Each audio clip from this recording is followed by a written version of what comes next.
Hello guys, আপনাদের সবাইকে স্বাগতম আমার নতুন একটি ভিডিওতে। আজকে আমি বানাবো বিয়েবাড়ির স্বাদের বাবুর্চিদের মতো শাহী গরুর মাংস। তো চলুন আর দেরি না করে শুরু করা যাক রেসিপিটা।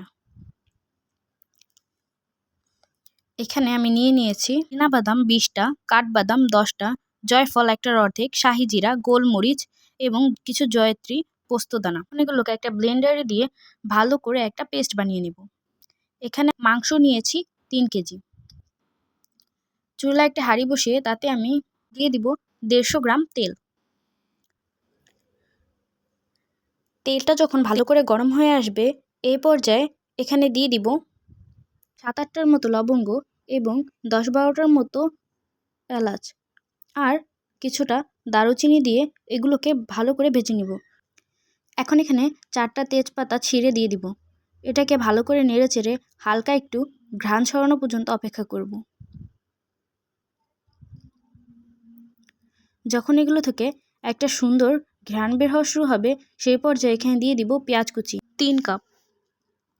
এখন এই পেঁয়াজটাকে অনবরত নেড়ে চেড়ে ব্রাউন কালার আসা পর্যন্ত ভেজে নিব। পেঁয়াজটা বেশি ভাজতে যাবেন না, এতে কিন্তু স্বাদটা নষ্ট হয়ে যায়।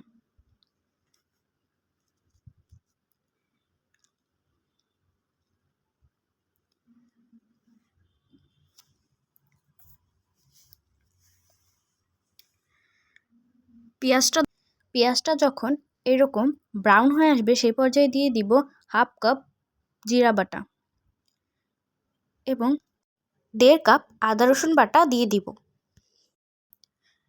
আর 2 চামচ ধনিয়া গুঁড়া। এখন এখানে দিয়ে দিব 3 চামচ হলুদ গুঁড়া।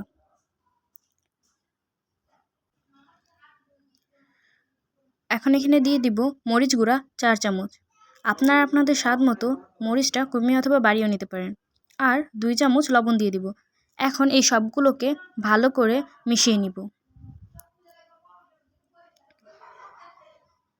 এই মশলাটাকে ভালো করে কষিয়ে নিতে হবে। এ পর্যায়ে এখন এখানে আগের থেকে পেস্ট করে রাখা বাদামগুলো দিয়ে দিব। তারপরে এটাকে ভালো করে মিশিয়ে নিব। এখন কিছুটা পানি দিয়ে এই মশলাটাকে ভালো করে কষিয়ে নিতে হবে। অনবরত নেড়ে চেড়ে মশলাটাকে কষিয়ে নিয়েছি। যখন এরকম তেল ভেসে আসবে তখন বুঝবেন মশলাটা কষানো হয়ে গিয়েছে। এই পর্যায়ে গরুর মাংসগুলো এখানে দিয়ে দিব। এই মশলাটার সাথে গরুর মাংসটা ভালো করে মিশিয়ে নিব। এখন এখানে স্বাদ মতো মরিচ দিয়ে ভালো করে মিশিয়ে নিব।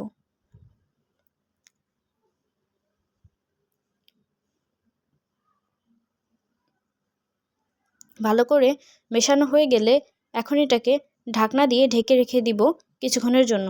কিছুক্ষণ পর ঢাকনা খুলে আমি এটাকে নেড়েচেড়ে নিয়েছি। মাংস থেকে কিন্তু পানিটা ছাড়া শুরু হয়ে গিয়েছে।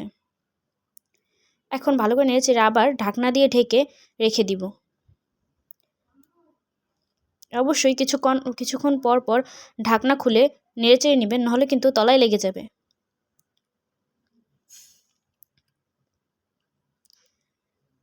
আবার ঢাকনা দিয়ে ঢেকে রেখে দিব। ঢাকনা খুলে এখানে আবারও ঢাকনা খুলে এটাকে আমি ভালো করে নেড়েচেড়ে নিব। মাংসের উপরে কিন্তু এই পর্যায়ে অনেক সুন্দর করে তেল ভেসে উঠেছে।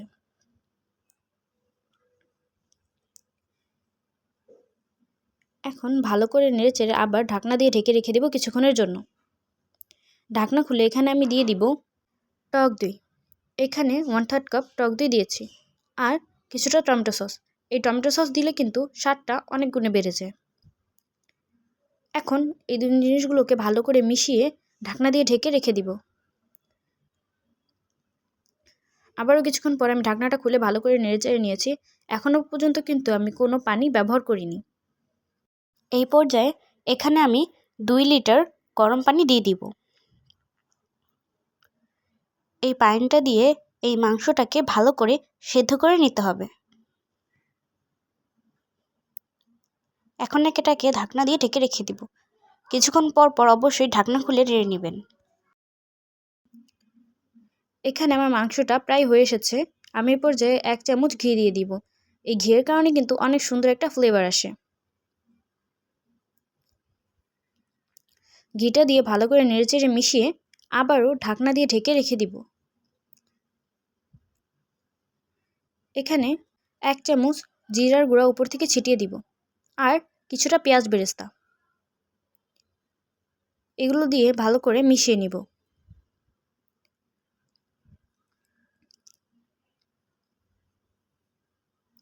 মিশিয়ে ভালো করে ঢাকনা দিয়ে ঢেকে রেখে দিব। কিছুক্ষণ পর পর অবশ্যই ঢাকনা খুলে নেড়েচেড়ে নেবেন। এই পর্যায়ে আমি এখানে কিছুটা পরিমাণে গুঁড়ো দুধ উপর থেকে ছিটিয়ে দিব। গুঁড়ো দুধটা দিয়ে কিন্তু নেড়েচেড়ে মিশাবো না, এভাবেই রেখে দিব। গুঁড়ো দুধটা দেওয়া হয়ে গেলে ঢাকনা দিয়ে ঢেকে রেখে দিব। কিছুক্ষণ পরে আবার ঢাকনা খুলে ভালো করে এটাকে নেড়েচেড়ে নিব। আমার মাংসটা হয়ে গেছে। এখন একটা বাটিতে এটাকে সার্ভ করে নিব। মাংসটা কিন্তু একেবারে বিয়েবাড়ির স্বাদের।